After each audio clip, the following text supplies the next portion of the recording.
Hello friends, welcome to your own YouTube channel Achievers Data Engineering. My name is Gyanendra and this is part 11 of Azure Data Factory tutorial series.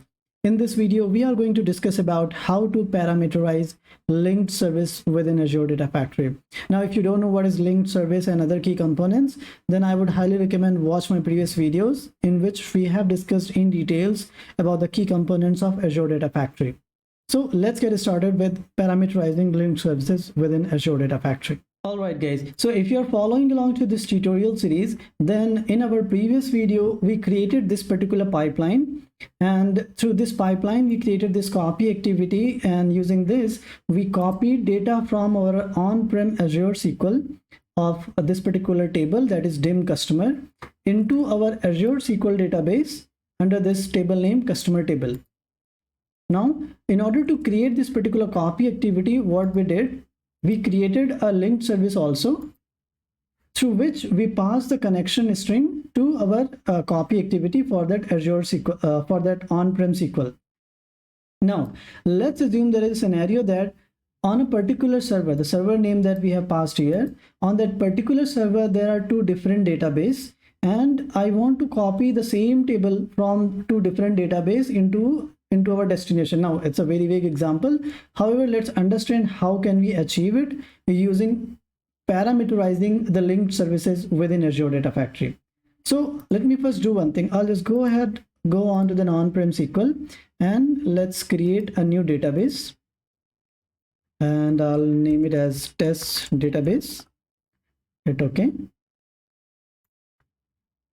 And let me just go ahead and hit new query window also. Now what I will do is I'll just create a dummy table over here. So select star from, select top 10 star, I'll say into, and let me create a new table. I'll say dim test customer from, let me pass the complete path. So from this, what I'm going to do here, I'm going to select top 100 results from this particular table, and I'm going to create that into this particular test database now. So I'll just go ahead and execute.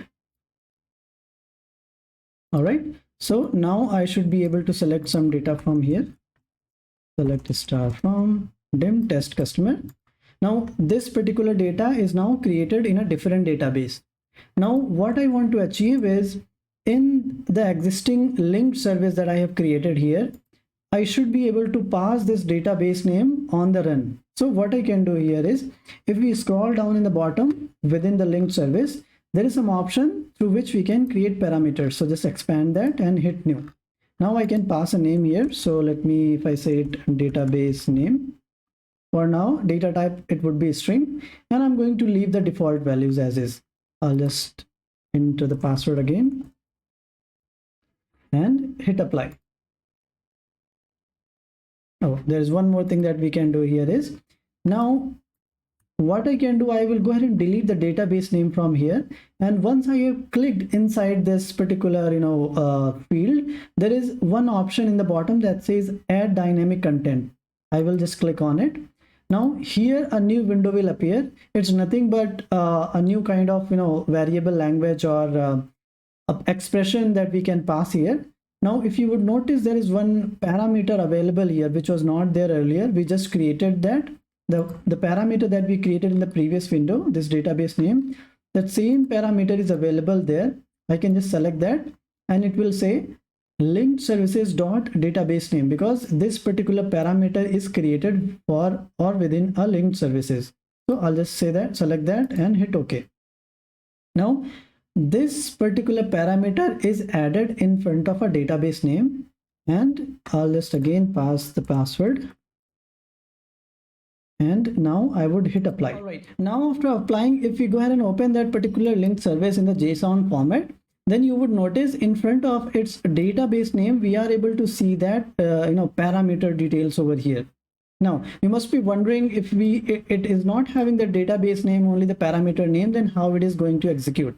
So for now, what we can do is, we'll go into the author mode, select that particular pipeline, or sorry, and okay, I opened the wrong one. chosen discard. And if I select that particular pipeline and then select that particular copy activity and go into that data set which was using that linked service. Now once we will open that, you would notice here it will prompt for that particular variable, sorry, the parameter. So the parameter that we created, we did not specified any value over there.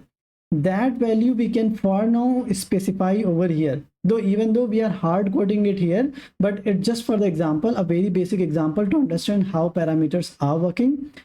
In our upcoming videos, we will talk about how we can further pass this parameter value using some pipeline parameters, using dataset parameters, or even we can create a table inside SQL and then we can pass this parameter value from a SQL database also. So for now, if I just go ahead and publish this like this, then it will automatically identify what is the database name. It will automatically pass that into the linked service on the run, and it will be able to fetch the records and load it as per the pipeline activity. Now, furthermore, if I go back onto the linked service, then we created this particular parameter assuming the new database name that we are passing, it is having same credentials. Now, in a scenario, we are talking about altogether a different server name or altogether, different user credentials, then we can create multiple parameters. So for example, I can hit new and say server name,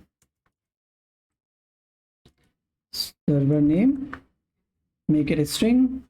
I'll add one more. I'll say username and let's say password.